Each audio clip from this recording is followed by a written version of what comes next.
Hey guys, it's Lukey, coach of the Elvine City Beacons, and this is my DPDL Super Low Tier Season 3 team preview and draft analysis. Very, very excited. This is my second season doing these videos. This is my third season in the DPDL. This season I'm just doing the very low, the Super Low Tier. Wanted to really focus after I was so excited last season and just performed so poorly with a 2-5 record, and I fancy myself to be a bit of a low tier guy. And so this season we're all in on super low. I'm really excited about the draft that I had, and we're going to go through. Here's just a quick overview of the team. I'm going to go through it on some nicer looking pages. I'm going to go through each of my draft picks, sort of what the rationale was, who were the alternate options, and tell you a little bit about why each guy's on the team. So first off, shout outs to James Vivid, who he and I bounced a lot of ideas off each other before the draft. Here I can show you his team. Although in the end we actually didn't have that many similar picks. Just Mawile, I think, ended up being duplicated between the two of our teams. Both of our original lists looked pretty darn similar. I did have Mr. Mime Galler. He had Cramorant, but ended up settling with Pelipper. And I had also talked about pretty early on the Mawile Sableye core, which I took a different take on with my team, but I think it's really filthy. And then James pointed me out to Hakamo-O, who is the ultimate Heliolisk counter. Now, luckily, Heliolisk didn't get taken in this draft, or at least on my side, so I don't have to worry about him, at least for now. But again, here's what a really well-drafted team looks like. And I'm thankful for his ideas and advice as I was drafting. So let's go through all my draft picks here. Round one. So I came into this draft with a game plan. I had all 12 of my picks sorted out ahead of time, or at least who I wanted and roughly the kind of type composition in the points areas I was hoping to get them. So a good chunk of my team went exactly to plan in terms of what I had beforehand. I sort of ranked who I wanted, how badly I wanted them, and where I figured that they were going to go. My first pick was Chestnut, and Chestnut was a guy that I had my eye on last season. I probably should have picked it to go with Boltund. It synergizes fabulously with it, and I don't have Boltund this season, but Chestnut in its previous generation was an underused Pokemon, and for good reason. Really strong physical attributes, solid all-around bulk. It's got an unbelievable ability in Bulletproof, which shores up my team's weakness to a couple of moves that I don't like. Shadow Ball being one of them. It's immune to Shadow Ball, which is great if I don't bring my normal type to a match. It's also immune to Sludge Bomb, I believe, which is a really nice thing to have, as a good chunk of my team doesn't like taking it. It's a sturdy ground resist. This thing can and will take earthquakes from everybody. It's got Leech Seed, it's got Spiky Shield. It's the kind of thing that will just last forever. It's got all this great recovery. Can throw down spikes, so it's immediately another entry hazard. And because of the offensive pressure that it puts on, it's something that will have a lot of opportunity to come in during the match, throw some spikes down, use some of its support options. At least that's what I'm hoping out of it. And then with that attack stat and that defense stat, it can take a beating and hit right back. So it's meant to be a bulky tank. Doesn't have too much in the way of sweeping potential, just based on its speed tier, and no real good way to boost it, but it does have Swords Dance and Power Up Punch, so it has the ability to put an absolute hurting on teams, and curse and bulk up. So, okay, on paper it has potential to sweep, but it lacks the speed probably to do it, unless its checks and counters are out early. So then moving on, the first sort of core I had for the team was a Fire Water Grass core, and my second high pick is Rapidash Kanto. One of my favorite draft Pokemon generally is Arcanine. It's super versatile. It can hang with Pokemon a lot stronger than it.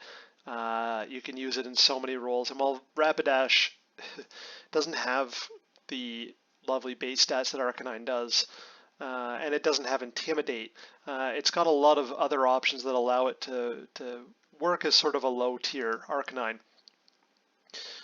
For one thing my team really needed, and you'll see that with my first three picks, or for two of my first three picks, is I needed a fire immunity. Flash Fire is great, gives Rapidash a chance to come in, take a fire move that I know is coming for Mawile or Chestnut, and immediately hit back. It doesn't necessarily have the best way to punish fire types, but even just being able to come in, get off a Toxic or a Will-O-Wisp, threaten with Scorching Sands or High Horsepower, it's a Pokemon that is normally used offensively, but has a surprising amount of staying power with Morning Sun, and has a fun move pool that gives me some options and some different modes that I can use the team in, and potentially a low tier defensive fire type, depending on the matchup. So my third pick is the Pokemon that I wanted to build this team around is Mawile. Mawile actually got bumped up in points despite not being drafted last season. It went up from 6 to 7, and to me it's still underrated and underpointed. And I'm going to take credit for the fact that James included Mawile in his team. Mawile has terrible base stats, but Mawile, at least in a low tier setting, gets everything that it needs to be really effective, especially at the price point. Good physical bulk, gets access to Intimidate, so it is an amazing check to so many physical attackers in the tier, even some that pack Earthquake. Recently used it in a league with friends. My opponent brought Tyrantrum, which was all about head smash, and Mawile can come in, intimidate it, and it soaked up a head smash and an Earthquake on a max attack Tyrantrum. So just to give a sense of its defensive utility, at least on the physical side. On the special side, it's terrible.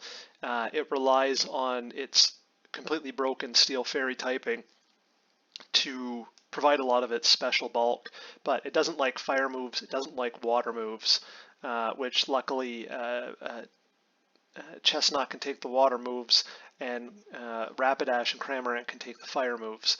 But Mawile's great at breaking down some of the sturdier rock types, at checking fighting types, although without Intimidate, it quickly has a bulk problem. But also, depending on the team composition I'm running, Mawile has some great versatility with Sheer Force. And you think, Sheer Force and Life Orb off of the, base 85 attack, on paper doesn't sound crazy, but that's the same special stat that Nidoking uses in Overused. And obviously, special is generally a better attacking side than physical. This thing puts in absolute work. Life Orb, Sheer Force, Iron Head, and Play Rough, both are absolutely hard-hitting moves that a good chunk of the tier, especially if this thing has some of the faster threats that can check it, taken out, it can do some seriously good wall breaking. Let's get rid of this lobby. So Mawile, it's the Pokemon I most wanted to use. I should have used it last year. It's so versatile, it's great value. its move pool. It has everything that it needs in its move pool. It's great to support. It's great to annoy opponents, knock off Stealth Rock. It's got Sword Stance and Sucker Punch. It is the ultimate get rid of Darks and Ghosts. Not that there's many of either in this tier. But just a Pokemon that consistently punches above its weight for me, and one that I'm comfortable using. So next up we have Claydol, and at this point, I wasn't too sold on Claydol. I know some people are mad at me in the draft for taking it early, but I figured it's a Pokemon that is popular in draft for a reason, especially in low tier. It is roll compression to the max. It is a ground type. It is a rapid spinner. It has levitate, so it's immune to ground. So in many ways off the bat, it's like a cheap low tier Landorus Therian. Obviously not nearly as good, but it on so many team compositions that I was thinking of, I needed a ground type. I only ended up drafting the one, and Claydol just seemed like a great fit. And I was also thinking, I have a bunch of slow Pokemon, something with Trick Room. Would be really helpful, and Claydol does that. So at the risk of being passive, Claydol can set Trick Room and Teleport. It can spin rocks. It can set rocks, and its offenses are very mediocre, even for low tier. But it can take a lot of hits, and coming in on the right threats with that kind of defense, whatever side it decides to invest in, it can hang around for a while. And it's got some decent attacking options. It's got Nasty Plot. Not that Claydol is going to really be in a position to be wall breaking there, but it's it's got a lot of the fun things that you want in a move pool, especially being old gen. That's going to allow it to just fulfill so many roles in this team, and is probably the thing that will get brought to every game if I had to guess, if there's anything on this team that will. So yeah, Stab Earthquake hits hard. It's got Future Sight. It's got all the classic psychic moves. It can even go for Stored Power, Cosmic Power shenanigans. This thing, I'm not expecting a whole lot offensively from it, but defensively, it's my Volt Switch. Stopper. It's it's a lot of things. It's going to be a big glue member of this team. Next up, I picked Cramorant, which is another Pokemon that I had my eyes on building this team around with Mawile. And Mawile and Cramorant synergize really well. Cramorant takes the fire type moves that Mawile doesn't want. It can handle the non-freeze dry ice moves better than Mawile will, even with Mawile as a resist. It's a defogger, so it's got some utility there. It's got the unbelievably fun ability Gulp Missile, which every time it uses Surf, it picks up a fish, the Akuda, I think it is. And if it's below 50%, it picks up a Pikachu. And the next time it's hit, even when it's knocked out, it takes a quarter of your opponent's HP.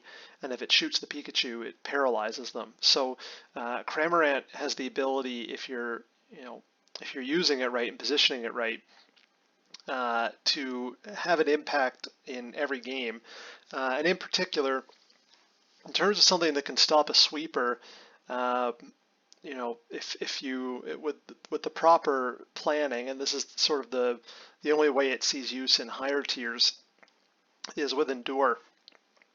That can guarantee that you take a hit that would otherwise kill you. Endure, Pikachu comes in, you get a little chip from Surf, but then you paralyze whatever's giving you trouble. But Cramorant, even for an 8th generation Pokemon who they tend to have fairly stripped down move pools, has everything that it needs to be effective, including fun things like Dual Wing Beat, Super Power, yeah, this is just a really fun mon, and at 6 points, I thought it was an absolute bargain. In low tier, it can function as the bulky water, and again, on top of the fire moves, it takes the ground moves from Mawile. It takes the water and ground moves from Rapidash, or that are going to Rapidash. It's got stab flying moves. It has mediocre base stats and pretty poor, very poor defensive bulk. But used in the right situation and paired with the right things to support it is a Pokemon that I think is going to put in a lot of work this season. So next, I wanted to, I had my eyes on Hakamo to try and complete the fantasy core. But I knew that I wanted at least a steel fairy core, and Wigglytuff is really great for that in terms of complementing Mawile. Wigglytuff neutrally will soak up a lot of the super effective moves that Mawile doesn't want to take, and on top of its great typing and fantastic ability in competitive, but also Frisk if you just want to use it for scouting purposes. It's got the kind of support move pool that allows it to be a low tier Clefable. Again, not quite as good, and Clefairy is ranked much higher in terms of points for a reason, but just awesome move pool. Wish, Stealth Rock, Knockoff. These are all fantastic moves that allow Wigglytuff to be really versatile. And with a base 85 attack, able to punish Defoggers and able to punish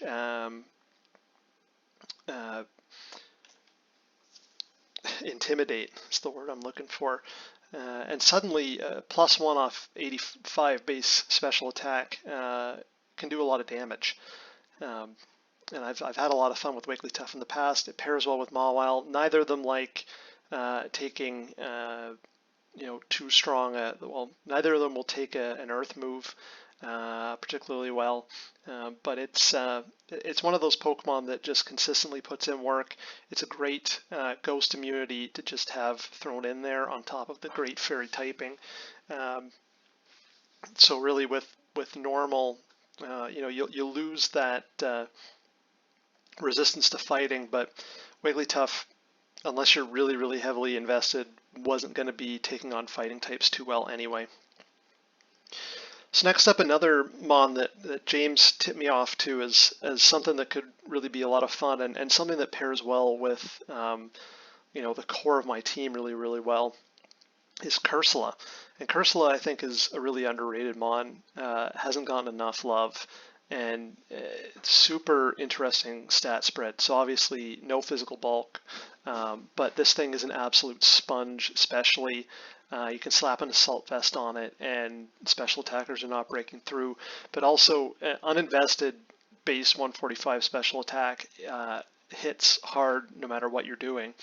30 speed makes it an unbelievable trick room mon, and it can do some surprisingly fun things with weak armor, which quickly boosts its speed.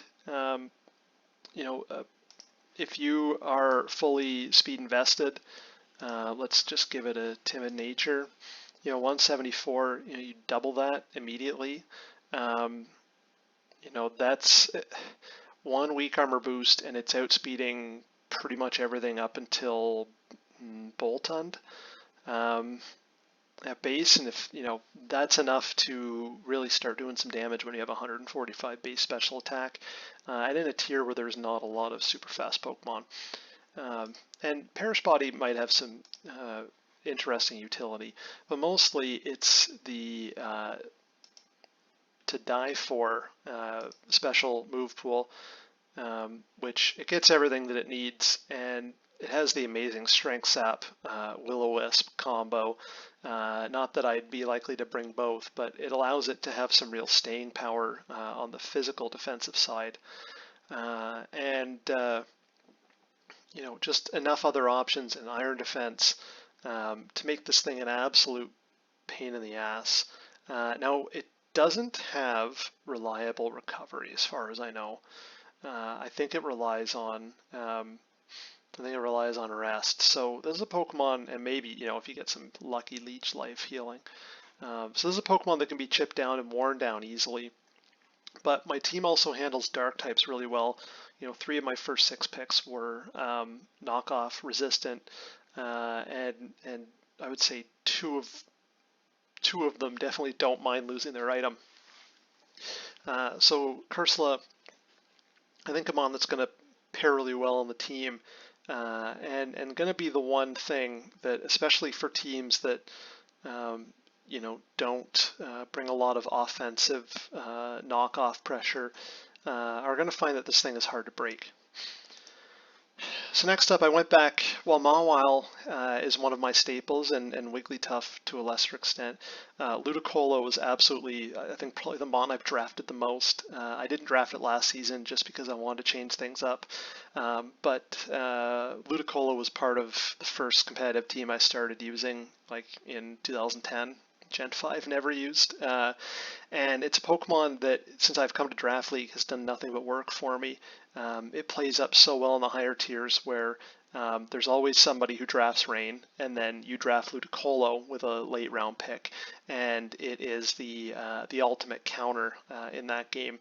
It's the same speed tier as Mega Swampert, who seems to be the most popular Rain abuser that people like to run, and so it's a Pokemon that scales up really well, and its base stats are, again, Gen 3, it's a long time ago. They're fairly mediocre, but it's what Ludicolo can bring to the table otherwise. And as much as I would love someday to run a Rain Dish stall set, usually in lower tiers, all those weather options are banned, and even at this low level, it just doesn't have quite the bulk unless you're dunking on somebody to try and run it, but I would love to. But really, what Ludicolo does when you see it in team preview and when it comes into the match is, despite all the fun things in its move pool, yes, it does get knockoff, is it comes in. This one, it doesn't have that move. It comes in on a weak ground move or a weak fire move, or your opponent's a little too passive and you've got a Pokemon that's weak to water or grass, which are a surprising number of things. You click Sword Stance, you click Rain Dance, and which is not listed under one of its main moves, surprisingly. Guess they're expecting high tier to set up. You click Rain Dance and off you go. You use Energy Ball or Giga Drain, Ice Beam, and then usually my personal preference, Surf, but Weather Ball is also totally fine. And things just start dying, whether you've got Expert Belt or Life Orb. You don't need the extra turns from Damp Rock for this to be an absolute beast. It comes in and it punches holes for other Pokemon on the team to come in and clean up after. It's rarely a Pokemon that ends up being a win con, but it's one of those things that, mid-game, your opponent gives you an opportunity, it comes in, and it absolutely tears up teams because all of a sudden base 70 speed doubled in the rain is quickly uncatchable for this tier, and just a Pokemon that I have a lot of comfort using. You probably won't see me bring a physical set on it, but it has decent physical options with Sword Stance, and even Power Up Punch, but even then that's lacking a little bit. So again, a Pokemon, I wanted to get back to basics, so I picked some of my favorites, mons that I know that can do work for me, and Ludicolo just fits the bill so many times. So next I picked Braviary, and Braviary was not part of my original draft list. Originally I had Toucannon. It was 7 points. I really, really wanted to use it. It's such a cool Pokemon. It's got an awesome mixed set. It's got Skill Link. It's got Sheer Force. Boom Burst and Beak Blast, I think it is its signature move. But Toucannon got yanked pretty early. And I was realizing that my replacements, I really wanted a strong flying type attacker on the physical side. I felt like, I've got these really good special sponges on my team. I've got Rapidash that's got immediate power, and although Mawile can, Mawile I think prefers to play a supportive role. And all of a sudden I had all these extra points. Uh, and I was thinking my team, I don't want to draft another really hugely knockoff weak Pokemon. I had Mr. Mime Galar, who, as you can see, James picked up. I really, really wanted to use this guy. I'm pretty sure he's the fastest rapid spinner in the tier, if not the game. And just a thing that offensively has put in so much work in draft. On top of the rapid spin, it's got Jinx's offensive typing and similar power. Just an absolute unit, and I think anybody who sees this, I don't know who drafted in my side of things, should be very afraid of this mon. But Braviary, all of a sudden I had all these points left, and I thought, you know what, we need to spend them. The tiers are ranked partially for a reason. There are some powerful mons that you just can't get anywhere else. And sure, I could have taken, say, Steelix, but I wanted that strong flying type, so Braviary it was. And Braviary, again, versatility, I think, is part of what you get in spending so much at the higher end. Because base 100 HP with those defenses allows it to be pretty naturally bulky. This thing is going to be, I think, most often used as a wall breaker. In matches where I don't bring Ludicolo, you might see Braviary, or you might see them working together. Maybe this is who Ludicolo's breaking holes in the team for. But that base 123 attack, obviously it's got the sub bulk up set. It only needs Brave Bird to start wrecking things. And it's at the speed tier where it will struggle to outspeed things that it needs to, or that it wants to. But slap a choice scarf on it, and all of a sudden this thing has the power to really do some damage. And also, Defiant gives it the ability to punish defog, which is terrific. Especially if your opponent's bringing in somebody that's a little more passive. So Braviary, really excited to have such a strong Pokemon on my side. And also I was looking at my team, and I thought that my team was extremely weak to Braviary. And out of all the high tier threats that were left on the draft board, I thought I was most weakest to it. So not only do I get all of the excellent benefits of Braviary, I also get to deny my opponents from having it, and it being a problem for me. So next, one with the mascot pick. I have wanted to use Ampharos for a long time, and usually logic has steered me away. But I didn't have an electric type. I really wanted an electric type, and I didn't want to copy James's whole team and use Stunfisk, which again would have brought another ground type to the team, which might have been the smarter decision. But the difference between Stunfisk and Ampharos is that Ampharos is not passive. Ampharos is slow, so Ampharos can function in Trick Room.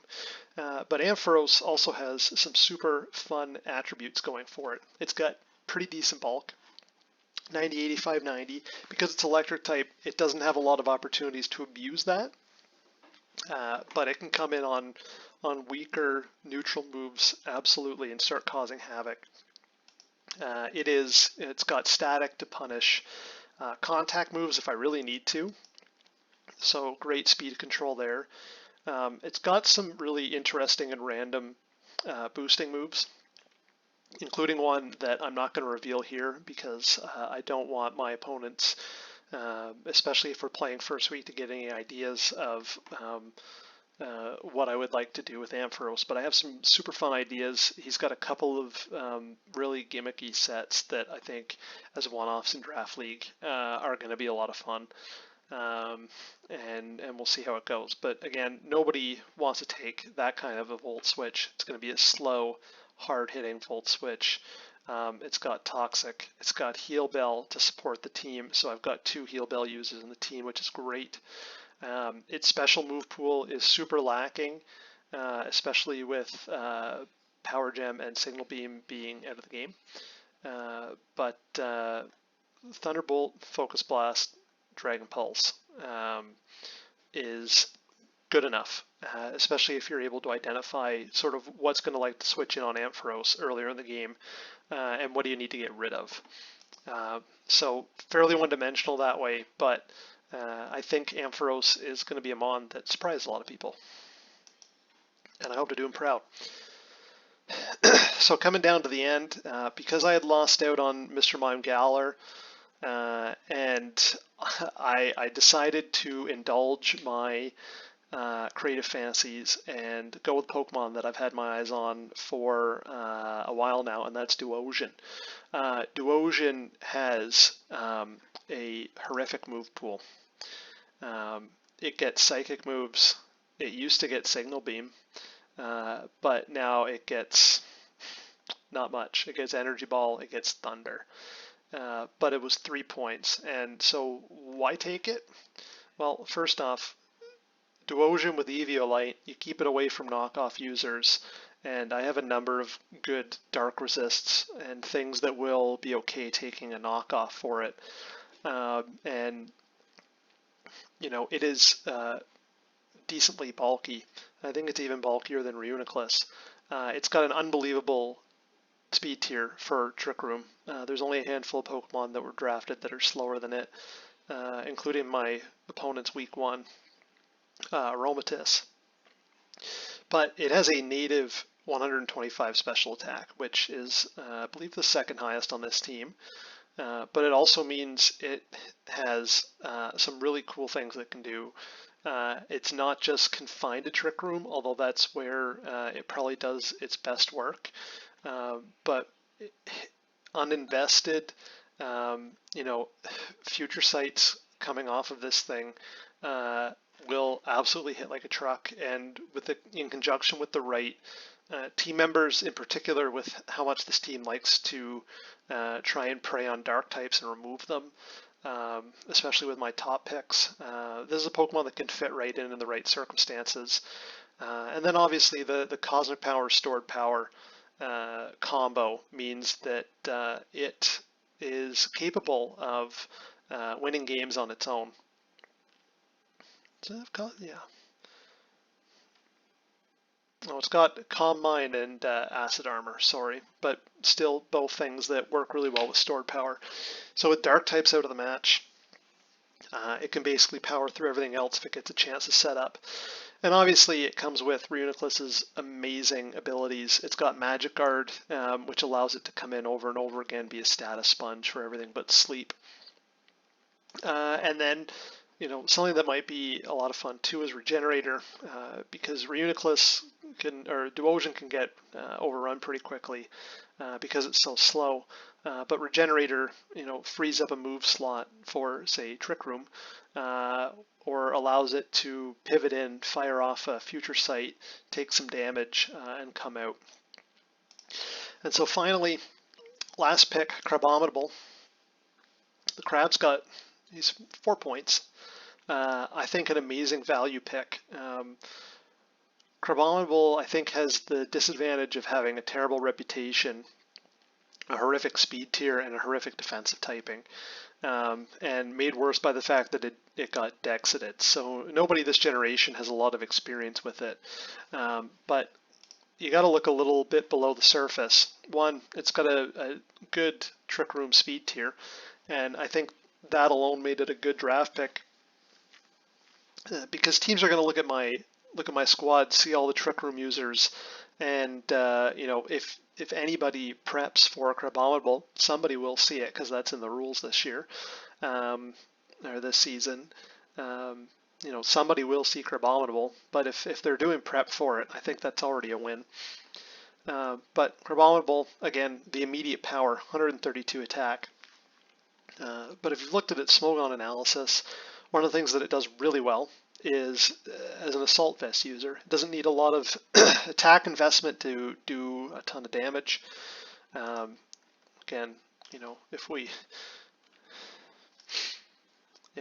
like just absurd levels of attack and a great physical move pool. Ice Hammer is not my favorite, especially because it speeds up opponents in Trick Room. But again, it's something. It has the physical move pool to do everything that it needs to if you are correctly preparing for your opponent. But Assault Vest also makes it quite specially bulky, and notwithstanding that Ice and Fighting is a terrible defensive type, it can, take unboosted special attacks pretty darn well and hit back very, very hard or force switches. And obviously, if I went full Trick Room, this thing is an absolute threat. And once it's in, you're in trouble. I also didn't have an Ice type, and so I was relying on Ice type coverage on other things. And Ice is such a great typing in low tier. I would have been fooling myself if I didn't have it. And without Mr. Mime Galar, I just felt like, having some kind of offensive option, especially in a low tier pick for a few points, was really worth it. So looking at my team overall, and I know this video is starting to run long, so thank you everybody for sticking with me through this. And I hope you've enjoyed it. I'm probably giving away all of my fun strategies, and this will definitely hinder my chances of making the playoffs, which is my goal this season. If you look at my team, you look at the type chart, things that this team struggles with is flying. Luckily, I took Braviary, so that's a big one off the table.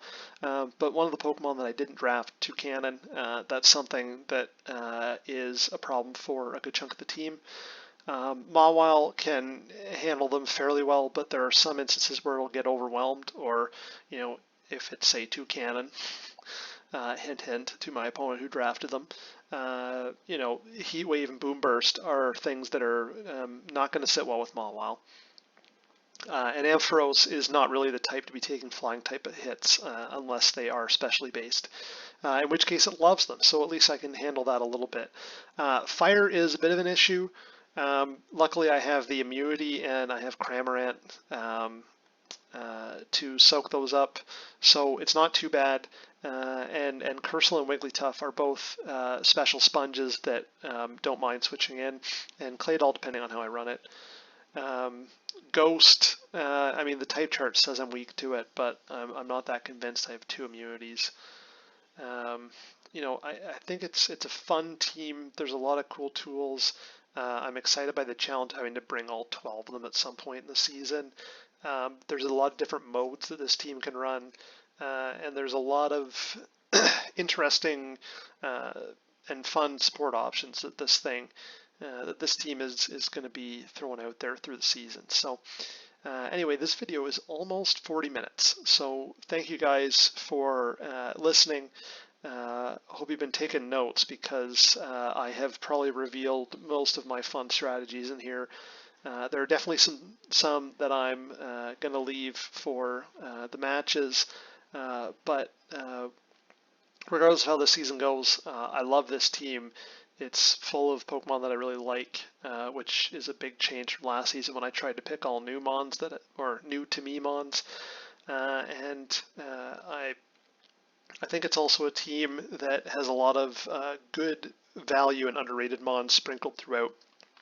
And I'm really hoping that even if I valiantly missed the playoffs like I did last season and underused, that I at least get to have some fun and show off some of these guys that I really love. So thanks for watching. The weekly videos will start next week once the season gets underway. And be sure to subscribe so you can watch the rest of them. And if you're one of my opponents, you may want to do that and get some great insight into how to get a free win off me. So thanks for watching, guys, and we will see you in the next video.